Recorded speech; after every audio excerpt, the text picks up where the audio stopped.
첫 번째 시간은 부자가 왜 지옥에 갈 수밖에 없었는가에 대한 이유를 우리가 보았죠. 지난 시간에 말씀을 짧게 정리를 하고 오늘은 거지 나사로의 관점에서 나사로가 천국에 갈 수 있었던 이유, 또 그 나사로를 통해서 주님이 우리에게 전하시고자 하시는 하나님의 진리가 무엇인지 살펴보는 시간을 갖도록 하겠습니다. 예수님께서 부자로 설정해서 비유로 말씀하고 있는 이 부자, 실제는 본문 가운데 어떤 사람들을 지칭한 인물이었느냐면 바리새인과 서기관들, 그들을 실제로 주님은 부자로 설정해서 주님이 비유로 말씀하셨다 그랬습니다. 자, 그러면 성경에서 말씀하는 부자라고 하는 그 부자의 개념, 부자의 의미, 단순히 돈을 많이 가지고 있는 사람을 부자로 칭하는 것이 아니다 그랬습니다. 세상에서 자신의 존재와 자신에 대한 기대, 그리고 자기의 가능성을 지니고 계속적으로 발전하고 성공을 위해서 살아가는 모든 존재, 소위 자기 만족, 자기 기쁨, 자기 성공을 위해서 부단히 살아가는 모든 인생들을 통칭해서 부자라고 성경은 그렇게 우리에게 말씀합니다.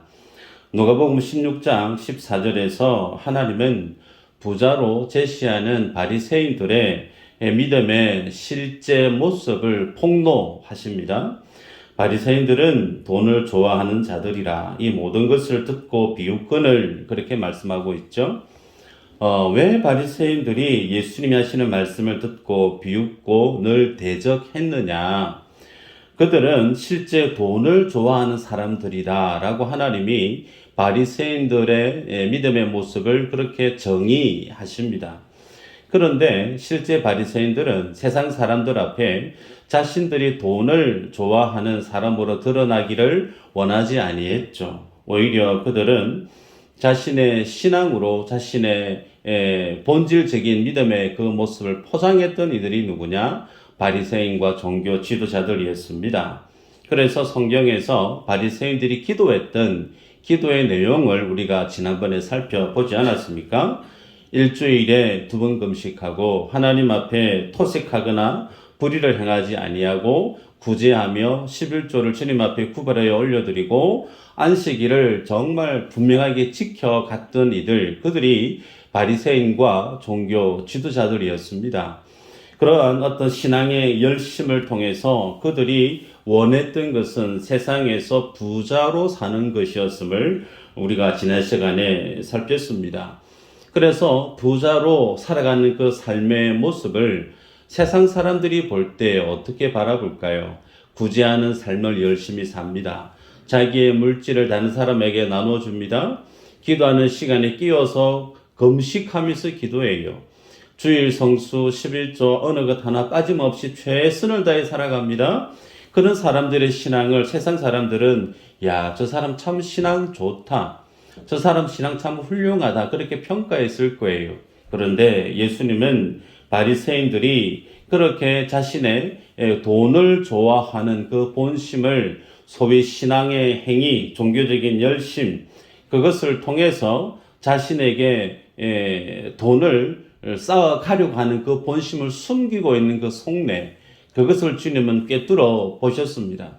주님은 그들의 마음을 보셨기에 그들의 신앙의 외식적인 모습들, 심지어 하나님까지도 하나님의 율법도 예배의 신앙 그 모든 신앙의 행위들조차도 자신의 욕심을 채워나가는 도구로 만든 그 모습을 보시고 주님이 엄히 책망했던 부류들이 바리새인들이었죠. 회칠한 무덤과 같다. 독사의 자식들아. 그렇게 주님이 정죄했던 이들이 바리새인들이었습니다. 정리하면 세상의 통념은 마치 그래요. 하나님 앞에 열심히 있는 사람, 착한 일 열심히 선한 일 많이 하는 사람, 그 사람들은 어디를 간다? 천국에 갈 만하다. 반대로 사람에게 거짓을 행하고 불의를 행하고 토색하고 사기를 치는 그런 어떤 세리와 같은 이들은 당연히 하나님의 저주를 받고 지옥에 가야 될 사람으로 세상은 그렇게 바라봤는데, 예수님이 하시는 이 부자와 나사로의 비유에서는 세상의 통념과 정반대였습니다. 오히려 세상에서 구제하고 종교적인 열심을 살아내는 바리새인들이 어디를 갔느냐? 지옥을 갔다는 거예요. 반대로 세상에서 손가락질 받고 세리다, 죄인이다, 토식하고 불의하고 사는 것이 아무것도 없는 죄인 중에 죄인이다, 그렇게 정죄받던 이들은 천국에 갔다는 거죠. 여러분, 그래서 이 내용을 직접적으로 전에 들었던 바리새인들의 입장에서는 예수님이 하시는 그 말씀이 얼마나 그들에게 충격이었을까.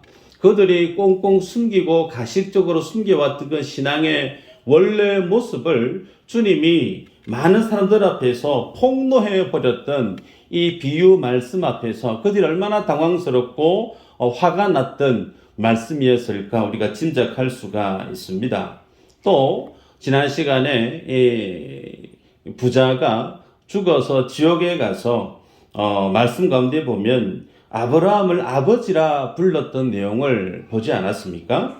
자, 아브라함을 아버지라 불렀다라고 하는 그 의미는 유대인과 바리새인과 많은 사람들은 우리는 혈통적으로 아브라함의 후손이다. 그 말의 의미는 나는 태어나서 자동적으로 하나님의 나라를, 천국을 갈 수 있는 사람, 다른 사람은 못 가더라도 절대 나는 아브라함의 후손이기 때문에 율법을 열심히 지켰기 때문에 당연히 천국은 내가 가야 될 그런 어떤 자기 이해를, 자기 인식을 가지고 있었다라는 겁니다. 그런데 그렇게 자기 자신을 아브라함의 후손이라 그렇게 자랑스럽게 얘기했던 그들의 정체성에 대해서 예수님이 일갈하십니다. 요한복음 8장 39절에 예수님이 말씀하시기를 너희가 아브라함의 자손이면 아브라함의 행사를 행할 것이라.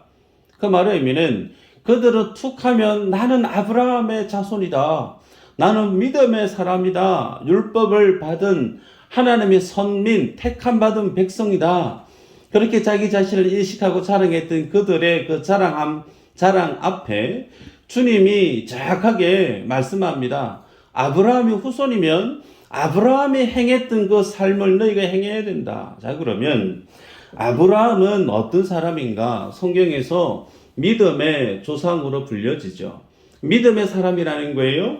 자, 그러면 아브라함이 과연 어떤 믿음의 사람이었을까? 아브라함은 하나님과 동행하면서 그가 나이 100세 때에 이삭을 아들로 얻었습니다. 그러면 그가 100세 때에 이삭을 아들을 얻었을 때 그 이삭을 얻었던 이유가, 근거가 어디 있는가?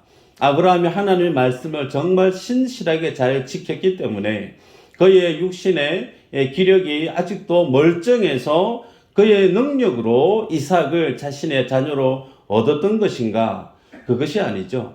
정반대로 오히려 전적인 하나님의 은혜고 하나님의 긍휼이고 말씀에 의한 하나님의 복으로 그에게 아들 이삭을 맡게 되지 않았습니까? 여러분, 여기에서 우리가 기억할 것은 성경에서 창세기에서 보면 아브라함은 하나님의 말씀을 늘 듣고 살았어요. 하나님의 말씀을 접하고 그 말씀을 의식하고 살았지만 그가 하나님 앞에 살아냈던 삶의 모습은 어땠는가? 잘 아시는 것처럼 여종 하갈을 통해서 이스마엘이라고 하는 아들을 얻었습니다. 약속의 말씀의 아들이 아닌 자신의 생각으로 육신의 행위로 얻었던 아들이 이스마엘이에요. 그뿐만 아니라 자신의 와이프를 누이라고 속였던 아브라함의 믿음의 족적을 들춰보면 소위 남자로서 참 부끄러운 것들밖에 없는 인물이 아브라함 아닙니까? 그럼에도 불구하고 하나님이 아브라함에게 찾아와서 100세에 내년 이맘때에 네가 아들을 얻게 될 것이다. 그의 믿음의 연약한 모습임에도 불구하고 하나님은 아브라함에게 약속하셨던 그 약속의 말씀, 그 말씀의 신실함을 지켜내셔서 그 말씀의 은혜로 인해 아들 이삭을 얻었단 말이에요. 여러분, 그러면 아들 이삭을 바라보고 있을 아브라함이 느꼈을 그 마음은 어떠했을까? 나는 철저하게 하나님의 말씀 앞에 불순종의 삶을 살았으나 하나님의 말씀을 지켜 행하지 않고 내 뜻대로 내 마음대로 살았으나 하나님은 그럼에도 불구하고 주님이 내게 약속해 주셨던 그 말씀대로 정말 백세에 내게 아들을 주셨던 그 하나님의 은혜를 늘 아들 이삭을 볼 때마다 깨닫게 되고 알게 되는 거예요. 그러면서 그가 뭘 고백하게 되느냐? 나는 하나님의 은혜 아니면 살 수 없는 자이구나. 하나님의 은혜와 동떨어져서 나의 열심으로, 나의 생각으로, 나의 노력으로 사는 것이 아니고 하나님이 나와 함께 동행해 주시고 아들 이삭을 주신 그 하나님의 은혜를 바라볼 때 나는 은혜 아니면 살 수 없는 존재구나. 그 사실을 고백하며 살았다라는 거예요. 그런 은혜에 순응하며 은혜의 의존적인 삶을 살았던 사람을 예수님은 아브라함의 행위대로 너희도 그렇게 행해라. 그렇게 하나님의 은혜를 고백하고 은혜를 의존하며 사는 사람을 소위 믿음의 사람이라고 성경은 드러냅니다. 그에 반해서 바리새인들은 어떤 사람인가? 하나님의 은혜를 구하며 산 것이 아니고 자기들의 종교적인 열심, 자기의에 심취해서 자기가 이룩하고 만들어낸 그 결과물을 자랑 삼아 살았던 이들이 바리새인이요 종교 지도자들이었습니다. 그래서 그들은 하나님의 은혜를 구하거나 하나님의 긍휼을 구하는 것보다 주님 앞에 내가 무엇을 행했고 무엇을 완수했고 내가 이뤄낸 결과가 이것입니다라고 하면서 자랑하며 살았던 이들이 바리새인이요 종교 지도자들이었죠.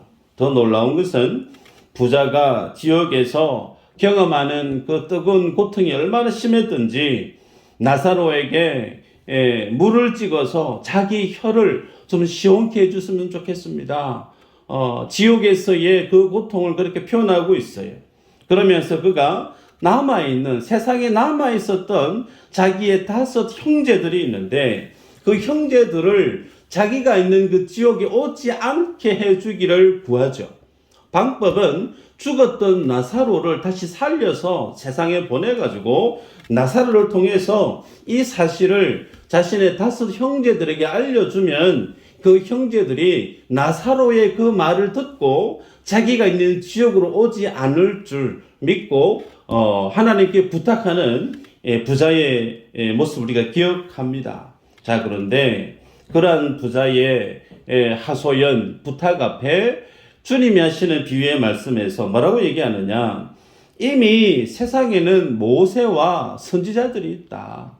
그래서 모세와 선지자들로부터 전해 듣는 하나님의 말씀을 듣지 않는 자는 죽었다가 살아나서 그들에게 어떤 신비한 체험으로 그 천국과 지옥에 대한 말씀을 전한다고 한들 그들이 죽었다 살아나온 그 사람의 말을 들을 수 있느냐? 못 듣는다.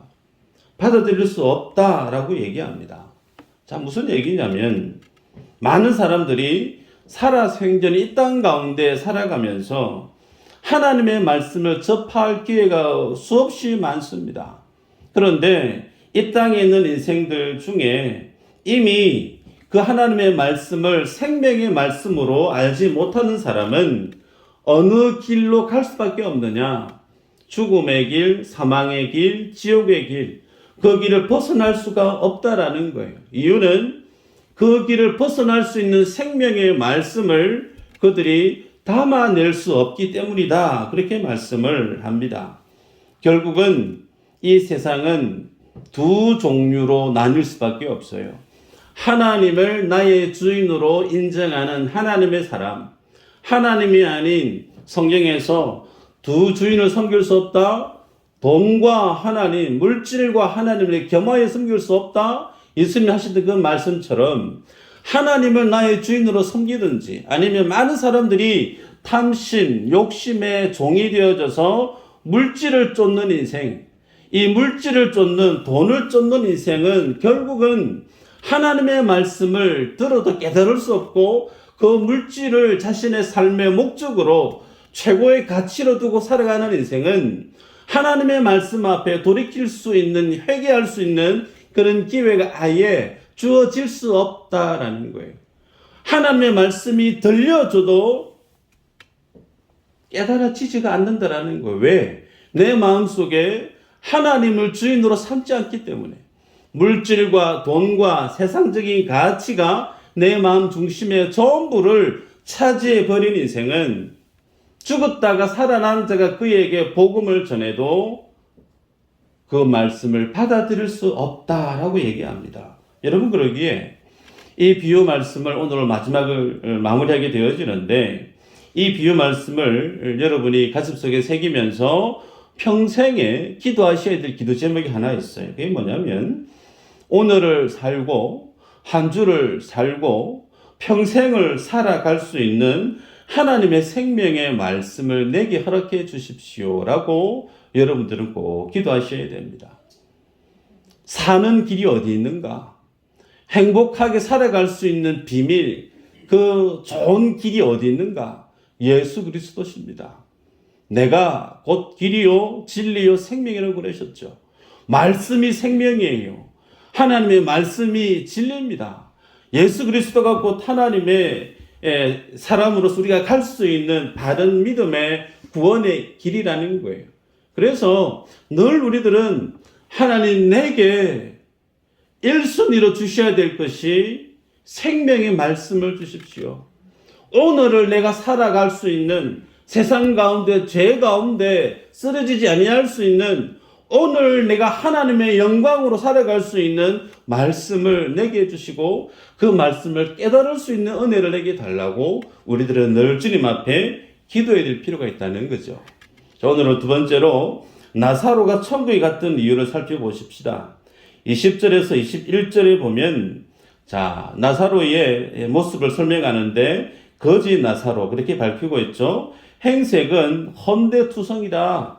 그리고 부자의 대문 앞에 버려져 있었다 그랬습니다. 자, 버려져 있었다. 소위 어느 누구도 나사로를 돌봐줄 수 있는 가족들조차 없었던 사람. 자, 또 부자의 상에서 떨어지는 부스러기를 먹고 살았던 사람이죠. 심각한 것은 개들이 이 나사로에게 가서 그가 몸에서 헌대가 있었는데 그 헌대를 개가 핥았다라는 거예요. 어느 정도로 병적인 상태가 심각했는지 몸에 염증이 생겼고 염증에서 이제 심각해져서 몸에서 진물이 흘러나오는데 그 진물이 흘러나오는 거 처치를 못하는 거예요. 예. 그걸 손댈 수 없으니까 이제 개가 와서 그걸 핥고 있고 그 개를 쫓아내지도 못하고 있는 나사로의 모습을 우리가 보게 됩니다. 여러분, 중요한 것은 계속해서 우리가 주일마다 예수님의 비유에 관련된 말씀을 쭉 보고 있는데, 예수님이 비유로 말씀하신 많은 비유 중에 많은 인물들이 등장하지만 그 인물들 중에 이름이 정확하게 등장하는 비유에 해당되는 인물, 나사로가 유일해요. 그 말은 예수님이 많은 비유의 말씀을 하시면서 어떤 부자, 어떤 임금, 어떤 종, 다양한 비유의 말씀을 하셨지만 특정하게 나사로라고 하는 이름을 주님이 직접 지명해서 언급한 경우가 이곳이 유일하다는 거죠. 자, 그러면 예수님이 왜 거지의 이름을 나사로라고 명명하셨을까? 우연이 아니겠죠? 예수님의 의도가 있다는 거예요. 자, 그러면 나사로라고 하는 그 이름의 뜻이 무엇인가? 하나님의 도우신, 하나님이 도우신다라는 이름의 뜻입니다. 하나님이 도우신다. 자, 그러면 하나님의 도우심이 나사로에게 어떻게 드러났던가요? 거지로 살았습니다. 몸에 큰 중한 질병이 있었는데 그것을 처치할 수 있는 능력도 없습니다. 그를 돌봐주는 사람도 없고 부자 집에 대문 앞에 널브러져서 부자가 먹다가 남긴 거 던져버리는 거 그것으로 배불리 먹으려고 했던 사람이 나사로였어요. 그런 어떤 나사로의 삶을 예수님은 그의 이름을 통해서 그 모습이 하나님이 그를 도왔다라는 뜻입니다. 여러분, 거지 나사로, 중병에 걸린 나사로, 세상이 바라볼 때는 정말 저주받은 인생으로 그렇게 드러날 겁니다. 우리들이 바라볼 때, 세상 사람들이 바라볼 때, 부자의 삶과 거지 나사로의 삶을 비교할 때 어떤 인생이 하나님의 도우심을 받은 인생이라 말할 수 있을까요? 부자 아니겠습니까? 세상에서 어떤 사람들보다 고생 덜하고 높은 직위가 있고 명성이 있고 큰 어떤 부자가 되어줘서 그것으로 많은 사람들에게 어떤 베풀 수 있는 위치에서의 삶을 살아가는 사람, 우리는 그런 사람을 저 사람은 참 복을 많이 받은 사람이다. 어제 전도를 했는데 전도했던 한 할머니가 성당에 다니면서 구부정하니 미수공원에 오셨어요.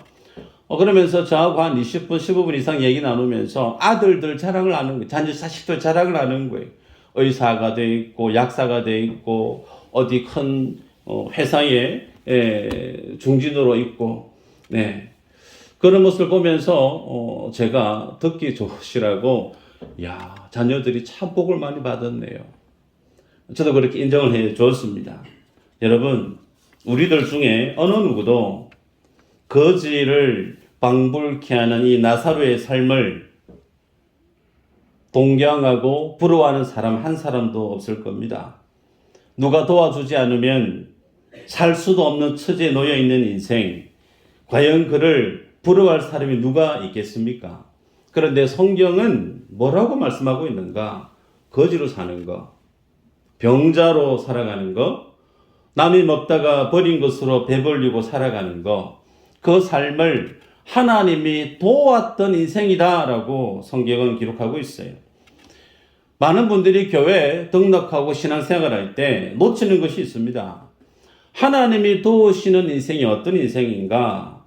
만사형통하는 거, 일사천리로 모든 문제가 다 해결되어지는 거, 어떤 질병도 바로바로 고침을 받고 회복이 되어지는 거, 날마다 실패 없이 승승장구하는 인생, 그래서 세상에서 잘 되는 인생, 우리는 그런 인생을 하나님의 도움을 받고 하나님의 복을 받은 인생이라 우리 그렇게 쉽게 판단하기 쉬워요. 여러분, 아닙니다.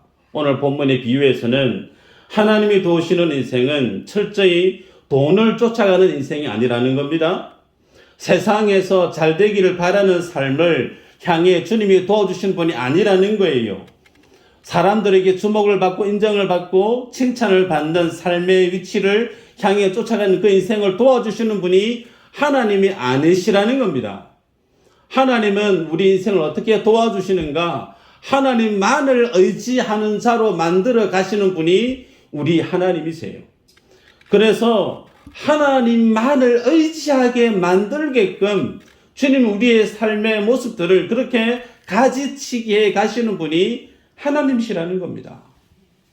돈이 많을 때, 몸이 건강할 때, 가정에 아무런 어려움이 없을 때, 그때 하나님을 의지하기가 쉬울까요? 아니면 정반대로 몸도 아프고 사업도 잘 안 되고 큰 문제들이 큰 파도처럼 톡톡하니 밀려와서 도무지 내일이라고 하는 시간이 두려움으로 다가올 때 그때 하나님을 의지하는 삶이 쉬울까요?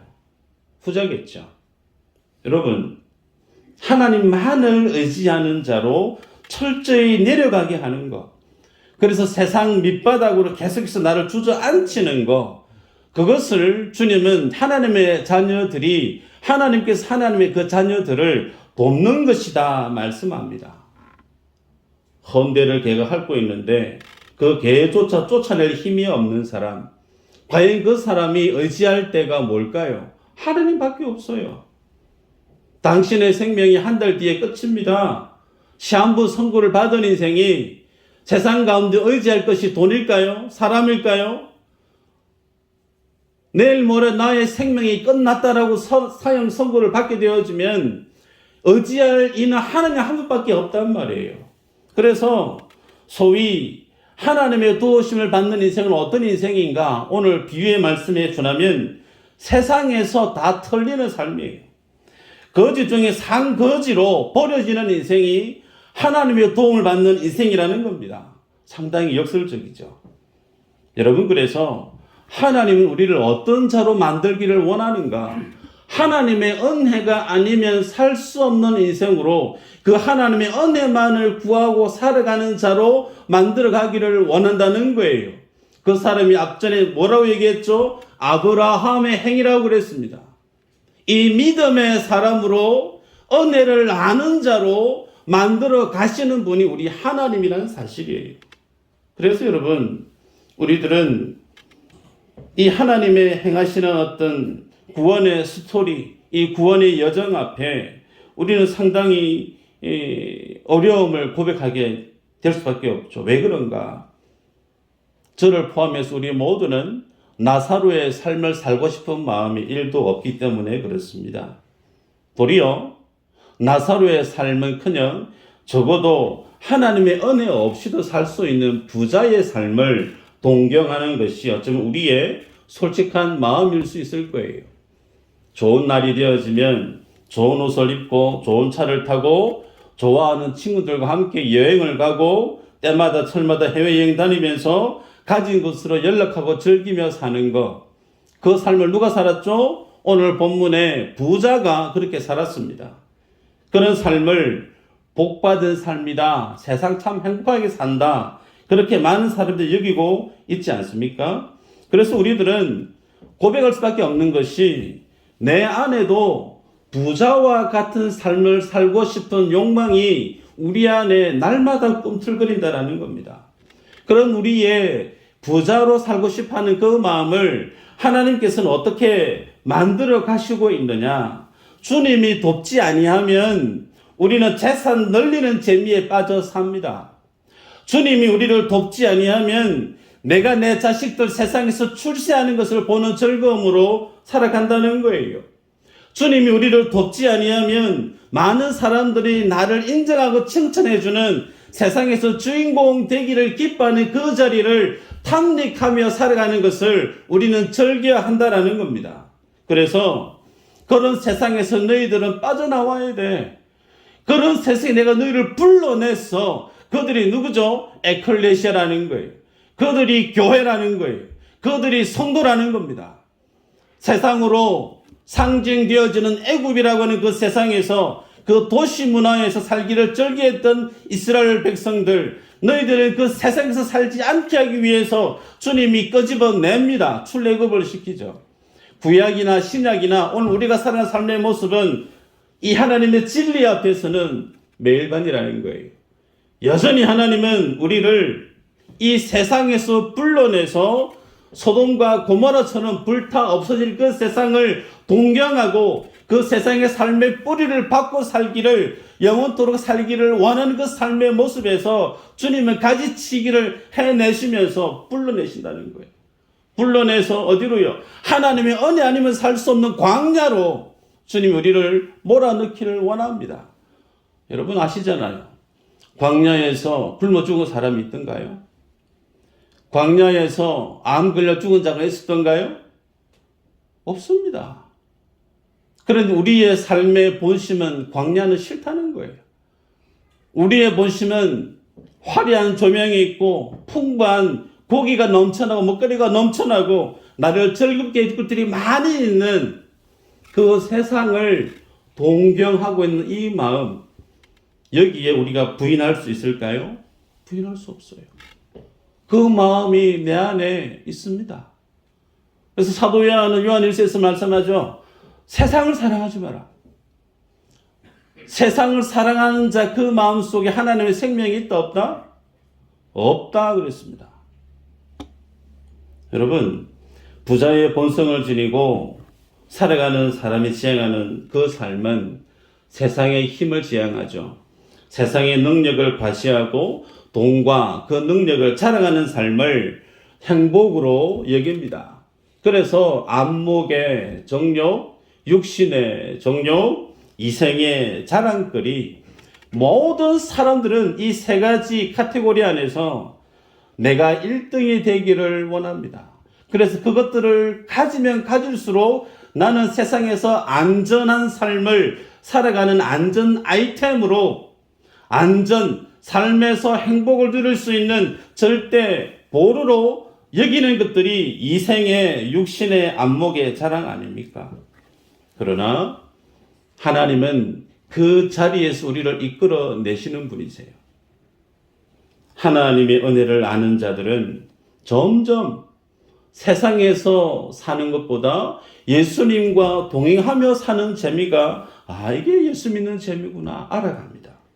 이전에는 세상에서 많은 지인들이 가지고 있는 것 내가 없으면 뭔가 좀 바보가 되는 것 같고 뭔가 내가 좀 모자라는 것 같고 마음이 열등의식이 있었는데 내가 하나님의 은혜를 경험하고 나니까 세상 사람들이 있는 거 내가 없어도 그것이 부러워질 리가 없다는 거예요.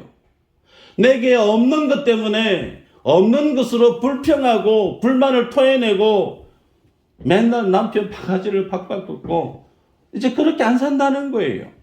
오히려 예수 그리스도 안에 있는 그 하나님의 부유하심 때문에 그것으로 기뻐하고 즐거워하는, 그래서 세상이 맛볼 수 없는 예수 안에 있는 믿음의 참된 기쁨을 맛보고 살아가는 자, 그가 성도요. 그가 교회라는 거죠. 말씀 한번 볼까요? 빌립보서 3장 7절에서 9절 한번 읽어보십시다. 시작.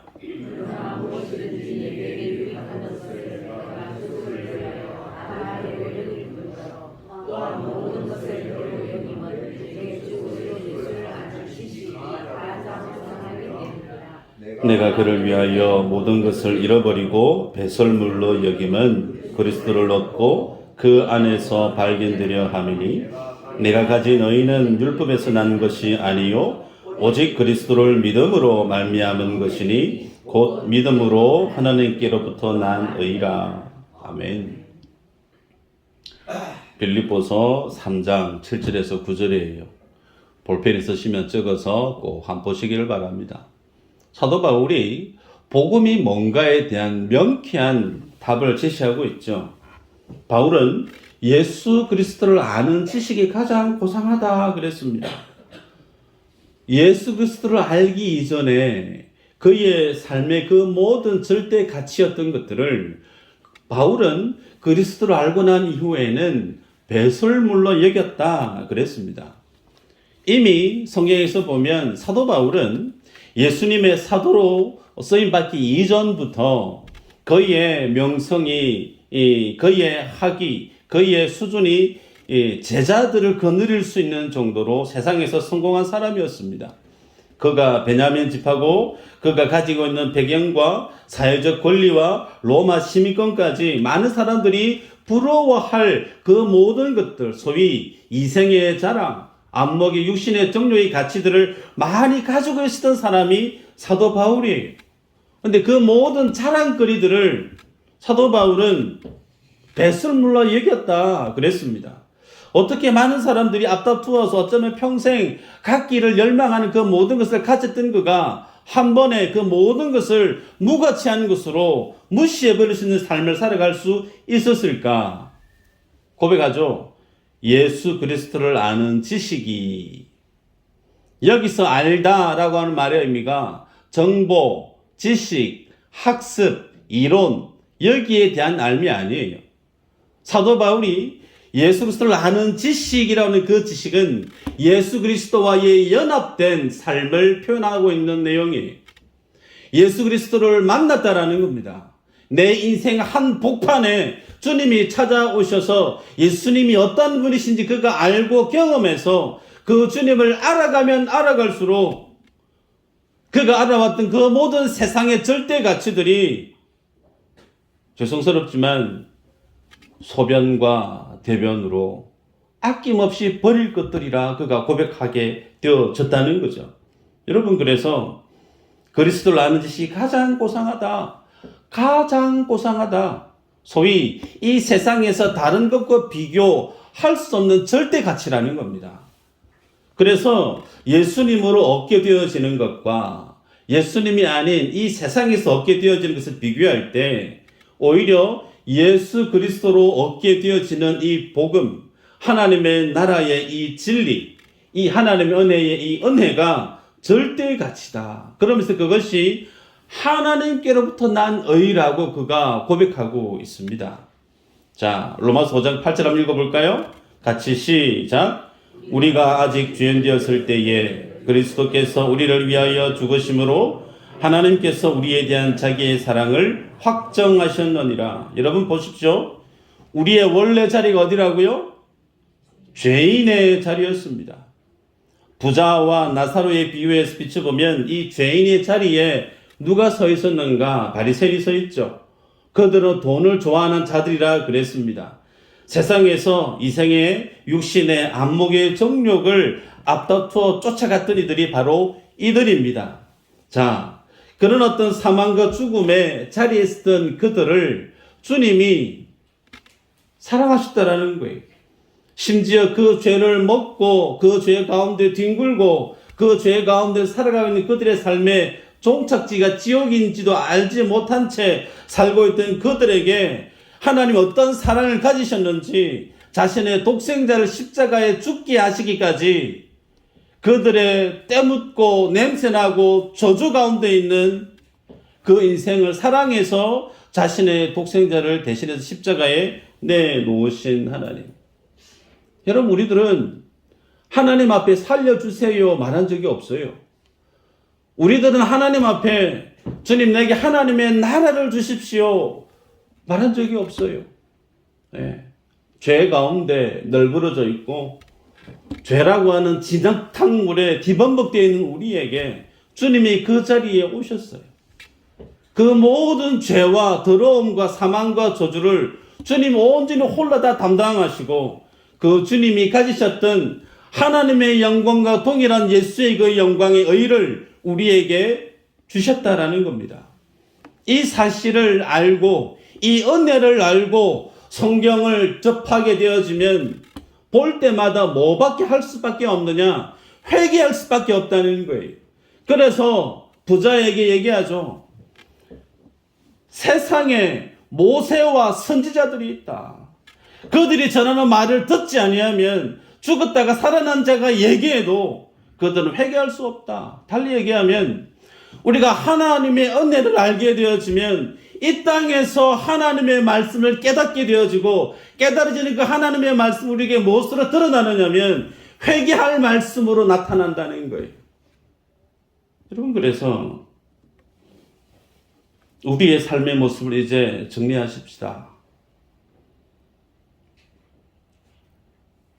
하나님의 말씀 앞에서 내가 수술대 위에 오르는 것처럼 누워서 그 말씀 앞에 드러난 내 안에 있는 돌같이 딱딱하게 굳어버린 마음이 있고 하나님의 진리 앞에서 한참 멀어져 버린 변질된 내 모습을 발견하게 되어질 때 하나님의 말씀의 수술칼로 싹둑싹둑 잘려져 나가는 회개의 죄 고백에 대한 눈물이 없는 인생은 하나님의 나라에 갈 수 없다는 거예요.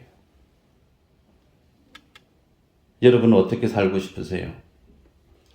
이 땅 가운데 사실 때 부자로 살고 싶으세요? 부자로도 살고 싶고 천국도 가고 싶으세요? 할 수 있으면 부자로 살면 좋겠죠. 네. 근데 부자로 산다라는 그 의미를 단순히 돈 많이 번다 그 의미가 아니라고 그랬습니다. 그렇죠? 하나님보다 물질을 나의 주인으로 삼고 살아가는 것, 두 주인을 섬기고 살아가는 것, 하나님 나라에 올 수 없다라고 말씀을 하셨어요.